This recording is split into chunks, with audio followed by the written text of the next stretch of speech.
पहिले 3 वर्ष आम्ही सांगायचो, पण आता जी मुलं आमच्याकडून शिकलेली आहेत ना, तीच मुलं तुम्हाला एक्सप्लेन करणार. नमस्कार, मी आराधना गणेश जगताप, दादाच्या शाळेमधील विद्यार्थिनी इयत्ता 8वीमध्ये शिकते. वर्षभरात आम्ही जे काही काम करतो त्याचं कौतुक करण्यासाठी दादा तिथे आमच्यासाठी हा फंक्शन ठेवतात. सो बेसिकली जेव्हा स्टार्टिंगला स्कूल सुरू झाल्या त्या कुठे झाल्या, तर हे जेव्हा डिस्कवर केलं त्याच्यानंतर सिग्नलवर राहणारे मुलं, वाडवस्तीवर राहणारे मुलं, लेबर कॅम्प असतो, ते वेगवेगळ्या ठिकाणाचे सर्वे केले. पुण्यातून स्टार्ट केले का? पुण्यातून स्टार्ट केलं. बरोबर. तर मग आधीचे हे जे फोटोज आहेत 2019-20चे अर्ली, साईड ब्रिज आहे, त्याच्यानंतर सारसबाग आहे, तिरुंगूट आहे, तर हे जे मार्केट यार्ड आहे, हे सगळे तिथले फोटो, तिथून सुरुवात झाली. हायजीन क्लिनिनेस पासून स्टार्ट केलं त्यांना टीचिंग करताना. दादाची शाळा हे नाव कसं आलं, तर मग मुलं यायचे इथे शिकायला, तर मग ह्या जागेला काही नाव नव्हतं. तर एकदा त्याच्या घरच्यांनी त्याला विचारलं की तू कुठे चाललाय, मग की दादाच्या शाळेत तिथे चाललो. तर दादा दिदी म्हणून ते दादाची शाळा असं नाव पडलं शाळेला. सो शाळा आपली आता जी पाषाणची ही ब्रांच आहे, पाषाणची शाळा आधी तशी होती जी मागची आहे. अच्छा, या टाईपमध्ये. राईट. ती जुनी शाळा होती, ही नवीन आता आपण नोव्हेंबरमध्ये बांधली आहे. ही नुकतीच आपण जानेवारीमध्ये मुंबई खारघरला सुरू केली आहे. खारघरमध्ये पण? येस. आणि अमरावतीमध्ये पण आहे. ती अमरावतीची आहे, अजून अमरावतीची प्रॉपर स्टार्टिंग बाकी आहे, बट मुंबई खारघरची प्रॉपर स्टार्ट झालेली आहे. तर आपला पाषाण कोटीला पुण्यामध्ये प्रॉपर 2 ब्रांचेस आहेत. त्या मेन ब्रँचेस आपण म्हणू शकतो. हो बरोबर. तर ते पाषाणची ब्रांच आपली गुरुवार, शुक्रवार, शनिवार, रविवार चालू असते आणि अकोल्याची ऑल वीक्स असते. आणि ही खारघरची आता जसं पाहिलं की कोटीपासून आपल्याकडे स्कूल आहे, छत आहे, यांना अजून नाही आहे. यांना अजून खूप प्रॉब्लेम्स फेस करायचे. जसं आम्ही विजिट केलं होतं मुंबईला जानेवारीमध्ये. तर हे फुटपाथच्या त्या साईडवर राहतात, तर त्यांचे पॅरेंट्स त्यांना अलाव नाही करत तिकडे येण्यासाठी, रिस्क आहे किंवा कोणी घेऊन जाऊ मुंबई साईडमध्ये थोडीशी राईट.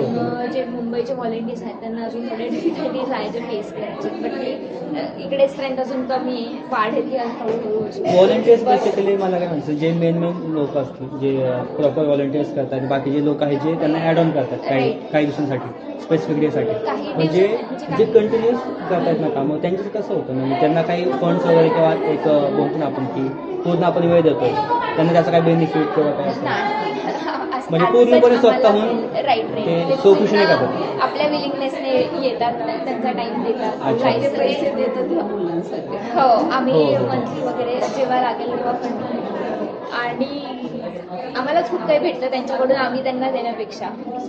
इन केस काही लोकांना ऍड व्हायचं याच्यामध्ये, स्वतःची इच्छा असेल की आपल्याकडे 150+ व्हॉलेंटियर्स आहेत. असं नाही की ते 150+ व्हॉलेंटियर्स आपल्याला ऑनग्राउंडच हेल्प करतात, बॅकएंडच्या गोष्टी असतात.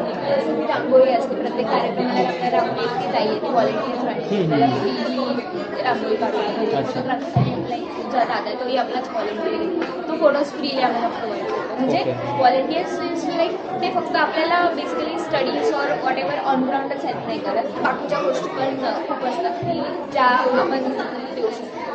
तुमचं पेज वगैरे आहे तुम्ही बोलू? हो, इंस्टाग्रामला पेज आहे. इंस्टाला पेज आहे. तो लोक तिथं तुम्हाला कनेक्ट करतात असं काय? हो राईट. म्हणजे ज्यांना कनेक्ट व्हायचं असेल ते टाकतात की how to connect. So basically आपण समजा जॉईन केलं तर आपल्याकडे काय टास्क असेल? फर्स्टली जे इनिशियली व्हॉलेंटियर्स येतात त्यांना आम्ही लहान मुलं अलोकेट करतो. काय करतो? मी फ्रीलान्सिंग करतो, फोटोग्राफी. नमस्कार, मी आराधना गणेश जगताप, दादाच्या शाळेमधील विद्यार्थिनी इयत्ता 8वीमध्ये शिकते. तर आता जर तुम्ही पॅनल बघत आहात ते हे म्हणजे गॅदरिंग, जसं शाळेमध्ये गॅदरिंग असते तसंच आमच्या दादाच्या शाळेमध्ये गॅदरिंग असते. वर्षभरात आम्ही जे काही काम करतो त्याचं कौतुक करण्यासाठी दादा तिथे आमच्यासाठी हा फंक्शन ठेवतात. ओके. हां. तर आम्ही हा फंक्शन बघतोय ना, तो आमचा पहिला फंक्शन होता. आम्ही इथे डान्स करतो, वापस भाषण करतो. भाषण करतो म्हणजे कसं, तर आम्ही जेव्हा दादाच्या शाळेत आलो, दादाच्या शाळेत नव्हतो तेव्हा आम्ही कसं होतं आणि दादाच्या शाळेत आल्यावरती कसं झालं हे आम्ही सांगतो. तर याच्या पुढचं तुम्हाला आफरीन एक्सप्लेन करेल. ओके. हां. नमस्कार, माझं नाव आफरीन भाजपासे लालकोट. मी आता 8वीमध्ये शिकते आणि मी दादाच्या शाळेमधील विद्यार्थिनी आहे. तर आराधनाने तुम्हाला सांगितलं की आम्ही फंक्शनमध्ये भाषण करतो वगैरे वगैरे. तर ते भाषण आम्ही अशा विषयावर घेतो की दादाची शाळा नसती तर तुम्ही आता कुठे असता किंवा तुम्ही आता काय करत असता. माझा असा प्रश्न आहे की तुम्ही जे आधी एज्युकेशन घ्यायचे नॉर्मल स्कूल्समध्ये त्याच्यामध्ये आणि दादाची शाळा काय डिफरन्स काय वाटतं तुम्हाला? मी सांगते, दोघे सांगा वन बाय वन. हां. असं की आपण शाळेमध्ये जातो असतं ना तर तिथं टीचरांना काही घेणं देणं नाही की ह्यांना आलं का नाही आलं. ते एकदा Okay. शिकवतात आणि जातात. मग दादाच्या शाळेमध्ये नाही का आम्ही दादा दिदी आम्हाला शिकवतात.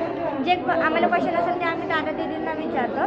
मग दादा दिदी आम्हाला विचारतात समजलं का नाही समजलं. ओके, ते प्रॉपरली तुम्हाला एक फॉलोअप घेतात, तुम्हाला किती कळते बरोबर.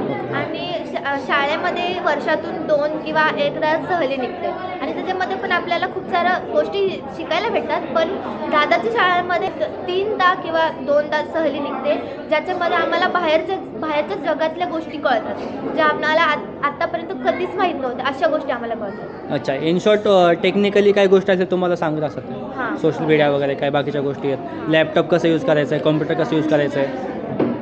नाईस.